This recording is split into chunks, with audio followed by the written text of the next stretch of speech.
Hello everyone, my name is Rich Aguilera and I am so excited that I was invited to virtually be at your camp meeting there in Upper Columbia.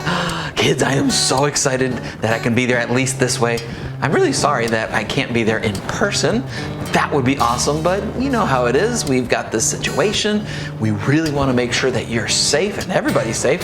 So we're going to have some fun for the next half hour. You and me. Okay, your parents can hang around with us, but we're going to do some pretty cool stuff. We got some story time. You're going to meet Dusty and Feather. Well, there's a whole bunch of stuff. I don't want to tell you everything. We're just going to go through it. Now we're gonna also do some fun stuff as well, right? I mean, it's camp meeting. We gotta have fun. Oh, don't worry, we're gonna have some fun. And we're gonna start off with something that I call a what's it. What's a what's it? What is a what's it? All right, so every time we get together for the next couple of days, I'm going to show you a what's it. Now, a what's it is a picture of something in nature, something that God created, but it's super zoomed in. So much that it's hard to even tell what it is anymore. You have to look at the picture and try to figure out what is that thing. It's a what's it. All right? So here we go. We're going to try the first one here for tonight. Here's the first what's it. What could that be? All right, well, it is part of the natural world. I'm gonna let you just kind of look at it a little bit. All right, Mom and Dad can help if you want, that's okay. Give you another few seconds to try to figure it out. Come up with all your different ideas. Should I give you a clue? Nope, not gonna give you a clue, you're gonna have to figure it out. All right. What do you think? You think you figured it out? That's a hard one, huh? I'll give you a clue though. It's not a banana. All right, I know that didn't help. That didn't help. That's all right. Okay. Now I'm going to reveal the answer, but not quite yet. A little bit later. That way you got a little bit of time to think about it, and your brain's just like, oh, I think I can figure this out. All right. That's okay if you don't, but I will reveal the answer in a little bit. All right, the next thing that we want to do together, I have the hidden animal picture. So basically, I'm going to show you a picture, and in this picture somewhere, there's an animal hidden. I'll let you look at it, see if you can find the hidden animal. Are you ready? Okay, here's the picture. All right. So there's a picture somewhere, or there's an animal somewhere hidden in this picture.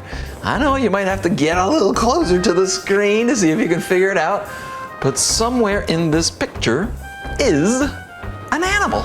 Just literally, it's hidden in plain sight. It's right there, almost the entire height of the picture. It's a giraffe. Did you spot the giraffe? Isn't that cool how at first you look at the picture and you're like, I don't see anything, just some bushes and some trees. But all of a sudden, there was this tall, skinny giraffe. That was kind of cool. All right, of course you probably figured out by now that I love animals. But you know what else I love? I love funny animal memes. It's time to smile a little with some funny animal memes. Are you ready? Here we go.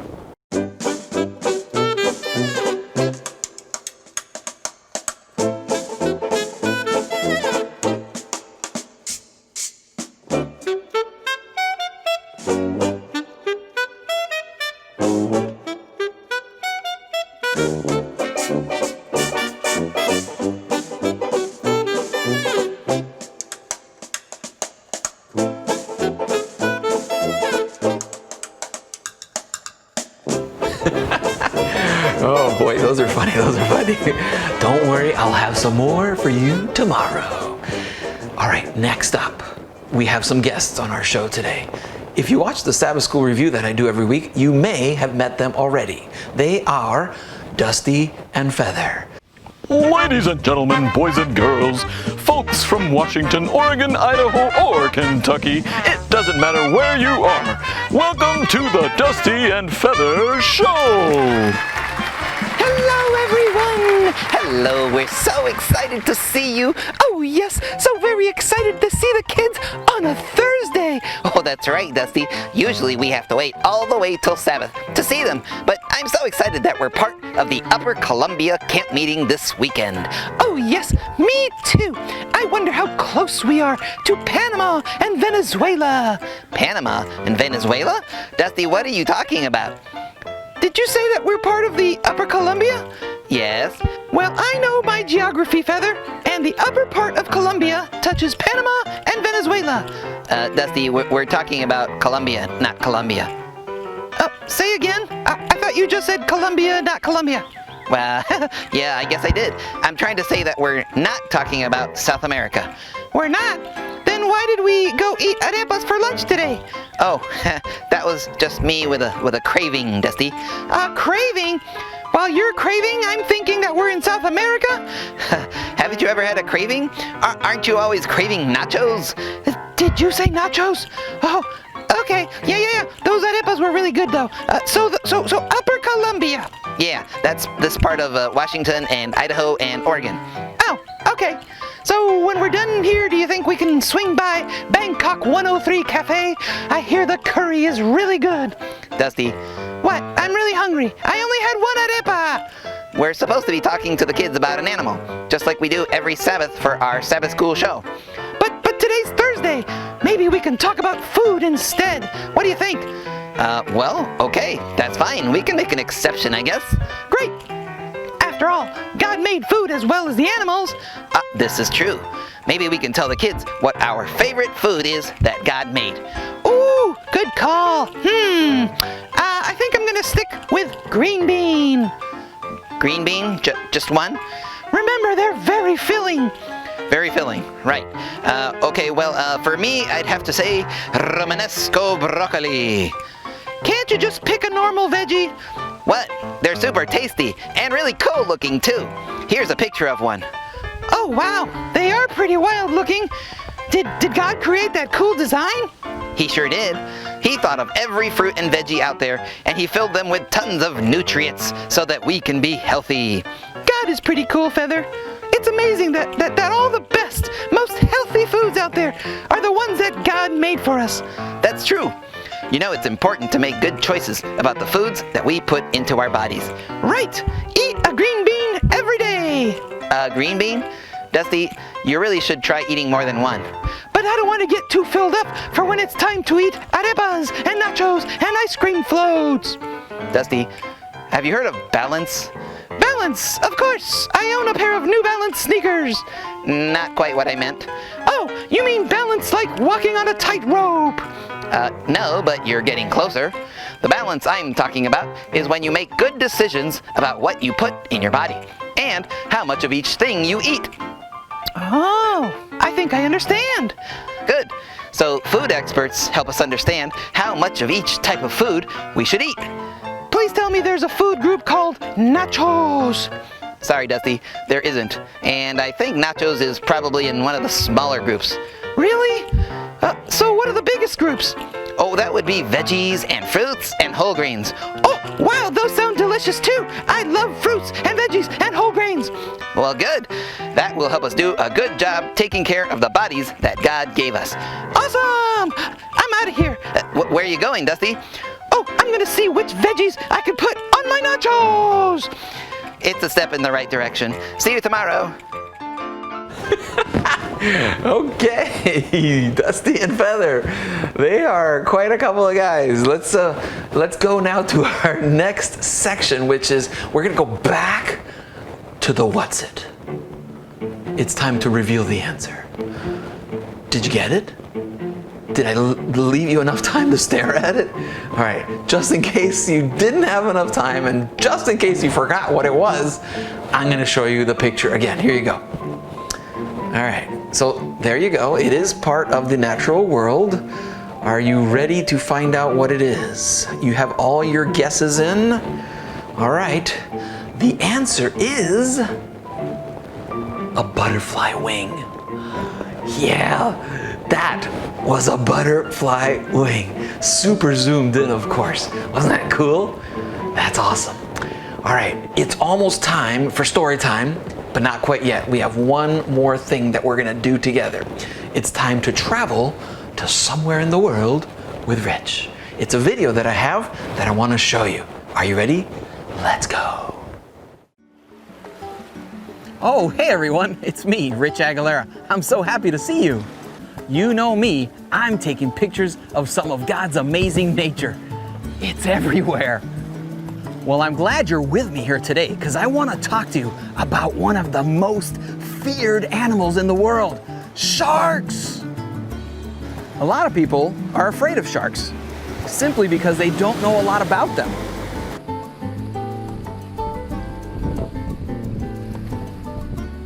You know, it is very human to fear things that we don't understand.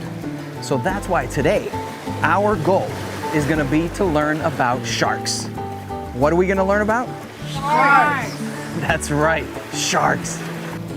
Sharks are fish, so they live in there.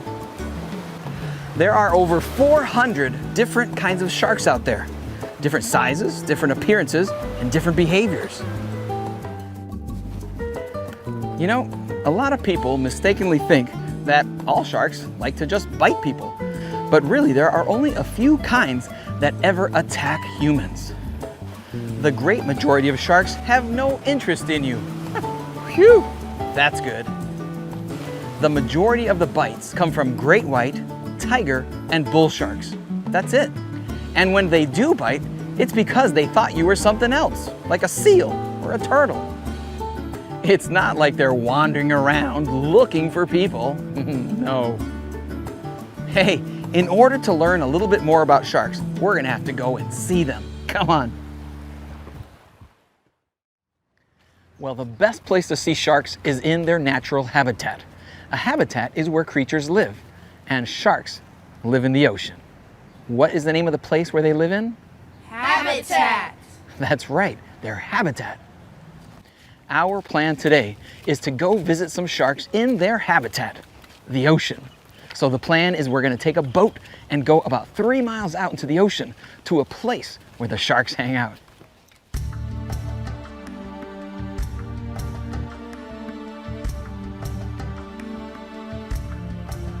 First, our guides take us way out into the ocean on the boat. As soon as we get there, we can already see the sharks in the water, circling the boat.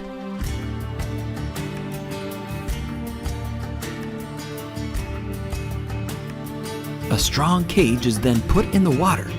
The idea is that I'll be getting inside that cage so I can get as close as possible to the sharks in their habitat. Sharks are fascinating animals. They are fish, but they are a little different than most fish though, because instead of a bony skeleton, their bodies are supported by cartilage. What's it supported by? Cartilage! Yeah, cartilage. That's the same stuff that supports your nose. One of the hard things that they do have in their body is probably their most famous feature, their teeth. Sharks usually have several rows of very sharp teeth. The bizarre thing is that their teeth are not like ours, which are embedded in bone. Theirs are embedded in their gums, which is why their teeth fall out easily. That's why sharks are always in the process of growing new teeth. Because of that, some sharks can go through up to 30,000 teeth in a lifetime. How many teeth? 30,000! Yeah, 30,000. That's a lot of teeth. Most sharks have 8 fins, but even with so many fins, they do not have the ability to back up like other fish. They only go forward. That's pretty much the most important thing anyway, because they constantly need water flowing through their gills. Otherwise, they wouldn't get enough oxygen to survive.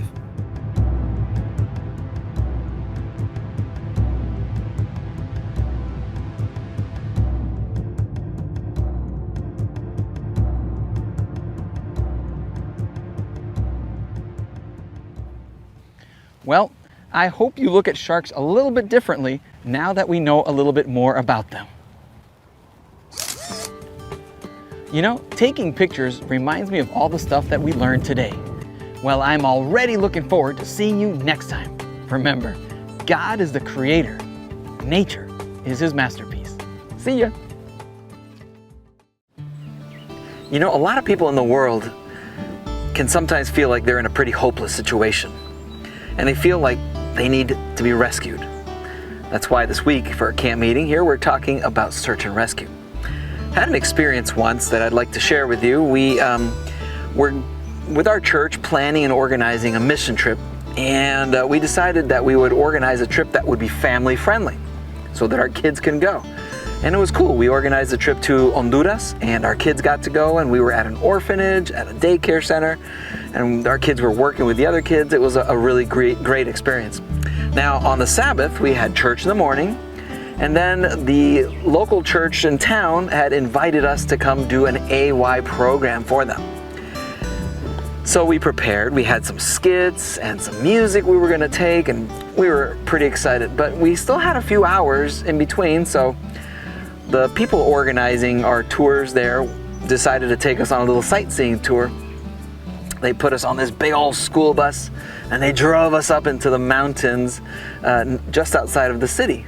And it was cool. They took us to this place where there's this like ancient ruin. Looked like it was a monastery or something. So we got to explore a little bit, and then it was time to head out to get back to the church. We got on the bus, and we started backing out of the jungle. Well, turns out that it had been raining up in the jungle the last few days, and there was a lot of mud. And our bus actually started to slip in the mud. And the driver was trying to kind of get us out and go forward and backwards, and we actually ended up starting to slide off the road into the jungle. And we're all sitting in the bus like, whoa, this is scary. And our bus actually started to tip, and we're like leaning into the jungle, and then we all got out to look, and sure enough, like the whole front of our bus was sunk in mud. The whole front tire, half the front tire was gone, like 2 feet of mud. The tire was just like totally inside of it. And of course, you know, us strong guys were like, oh, we're gonna push it out. So we, you know, take our shoes and socks off and roll up our pants, and we're like in this mud trying to push the bus out of this mud, and we couldn't even budge it. Every time the bus driver would try harder, it would get deeper into the mud. And we stand back and we're like, we're not gonna be able to get this bus out of the mud. And it was a pretty hopeless situation for us because we didn't have any phones. There was no signal up there in the mountains. We had to be at the church in like 45 minutes. There's no one to call, no one to help, no one anywhere nearby. Couldn't call a tow truck, nothing. To us, it looked like a really hopeless situation as we stood there just kind of looking at this bus sinking off into the jungle. Again, this is the kind of situation the enemy wants to put us in, to feel like we're in a hopeless problem or a hopeless situation, because he wants to put us down. In another story, I was filming a video series. Maybe you've heard of it or seen some episodes. It's called The Creation Case. And we were shooting in California. I had set it all up in advance. We were going to arrive to this cave, and they were going to let us shoot there after closing. And, you know, I called in advance and set it all up, and we arrived that day to the cave. You know, got there about half an hour before closing and went in and talked to the manager, and she comes out and she's like, oh, sorry, but we had a little problem and you're not going to be able to film here. I'm really sorry. We were really disappointed. And this was a huge problem for us because we had our production scheduled by the day, by the hour. And like half the episode was going to be shot at the cave.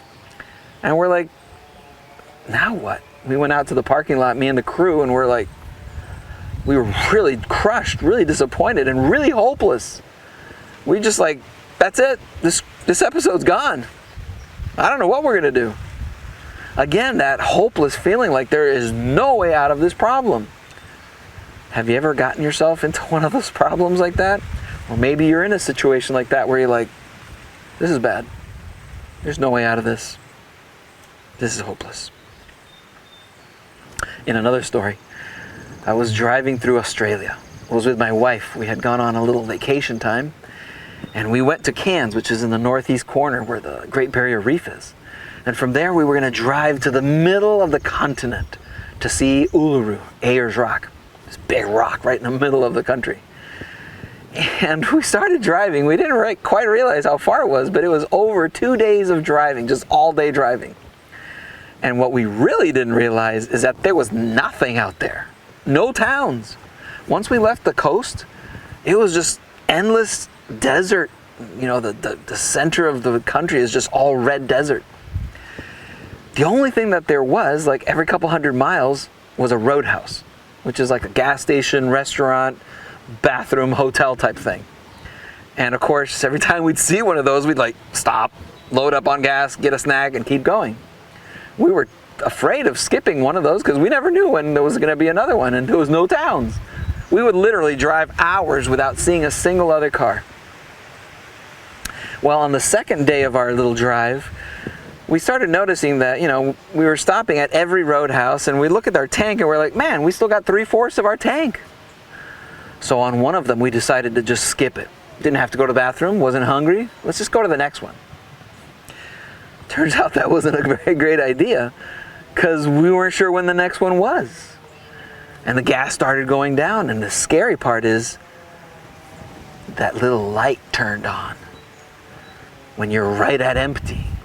And every car is a little bit different, but at least all the cars that I've ever owned, you know, once that red light turns on, you got maybe 10, 15 miles, maybe 20, maybe in some cars 25. Well, right about the time that the light came on, we look ahead and we see a sign that says where the next roadhouse is, 70 miles. That's a problem. We were really scared now. And to us, it was another one of these hopeless situations because we're like, okay, lights on, 70 miles. We're not going to make it. We're going to get stuck on the side of the road because it was already starting to get dark. No cars ever go by. There's no signals for, you know, cell or anything like that. Again, faced with another hopeless situation. Because life on earth is filled with hopeless situations. We get ourselves into situations and problems and circumstances that look like there's no way out. Satan wants us to feel that way. Like there's no way out. Like there's no possible rescue available. But that's why we're talking search and rescue this week for camp meeting. Because God is there and ready to rescue us. To take us out of a hopeless situation. But we have to trust and we have to pray. And in all three of those stories, we had gotten to that point and we had forgotten to pray. In the jungle there in Honduras, we got off the bus and we all got in a big circle. And the eldest lady in our group said, we have to pray. We grabbed each other's hands and we prayed to God to help us out of that situation. That day in the jungle, every single one of us witnessed a miracle. Because within 2 minutes after praying, that bus popped out of the mud. And we cannot explain how it happened. Because as we watched it just back out of the mud, we're like, we were just here for 45 minutes trying to get out of the bus out of the mud, and it was only getting farther in, and within a minute, it just popped right out. We couldn't understand physically how that bus got out of the mud so quickly with no help. Nobody was pushing. The bus driver just got on there and whoop. It's because God appeared and showed us a miracle. Because that's how God works. Especially when we're in those low, hopeless situations. God is ready to come and rescue us. And in California, we had nothing else to do, so we got back in our car and started driving to our next location. The next day we were going to be shooting in Leone Meadows. It's a camp up in the foothills. We were going to be shooting zip lining scenes. So the camp director had assigned some young teens to help us. They got us the gear and all the ropes and everything that we were going to need. And we would just be ziplining all day over this little valley. Zoom, zoom, zoom, zoom. And you know, when you're shooting a video series, you got to shoot over and over and over. And we were shooting in 2 languages. So one of the teenagers on one of the platforms asked me during our shoot, he's like, hey, so where'd you guys shoot yesterday? And I was like, oh, don't mention yesterday. And of course I explained the cave and the whole situation. He says, oh, you know what? you know what? I have a friend who has a friend, and their parent knows something about a cave. And we're like, do you want me to call him? I'm like, yeah, sure, that'd be great. So we kept on filming. About 10, 15 minutes later, I had cycled around and I had landed on his platform again. And he's like, hey, Mr. Aguilera, you know what? I talked to my friend, and he talked to his friend, and he talked to his dad, or whatever.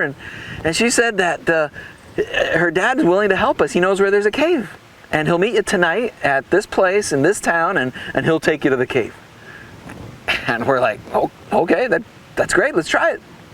So we met up in Shasta, and we're going to meet at a Taco Bell, and we're going to meet at this time at 7 o'clock at night. And sure enough, we got there, and he was there. He had a bunch of gear, and we followed him into the mountains. And he took us into the state park, and way off on some really small roads. And then we parked, and then he said it's time to walk. And we hiked on this trail for like a mile, this little tiny trail. And then he said, okay, it's time to get off the trail. And we have to hike literally through the bushes.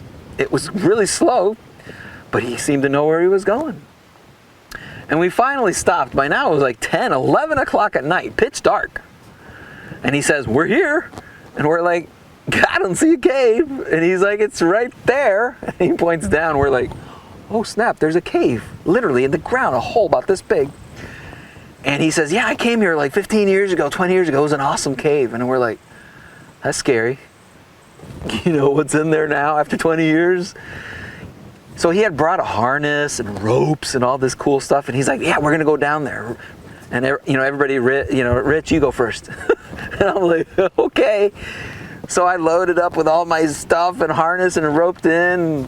And I started lowering myself into the cave. It was pretty scary because we couldn't even see the bottom with our flashlights.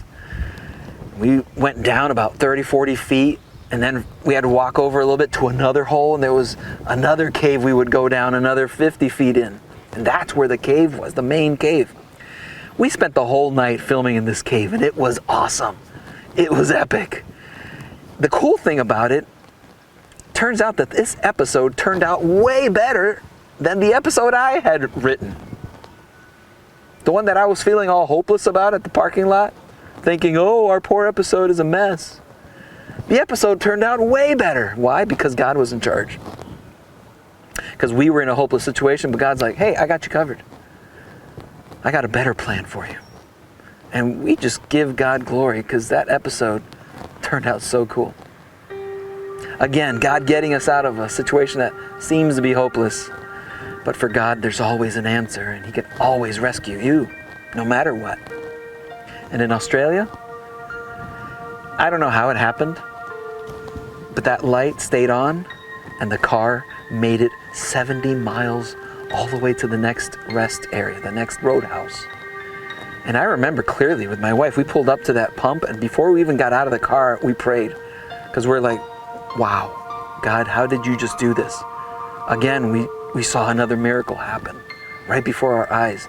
Because that's impossible that a car would go 70 miles with the little red light on and the stick on the E. Because God will perform miracles in your life if you let Him, if you open your life to Him and you trust Him. He'll take any hopeless situation and He'll rescue you. Because that's how awesome our God is. Trust Him and put your hope in Him always. Let's bow our heads and pray to Him right now. Dear God, dear Father, we find ourselves in hopeless situations all the time. But thank you so much for rescuing us, for giving us hope.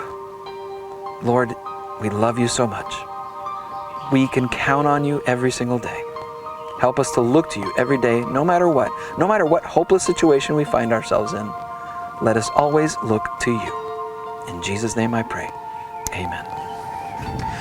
Well, guys, I'm so excited. Tomorrow we continue on Friday night. I look forward to seeing you guys right here.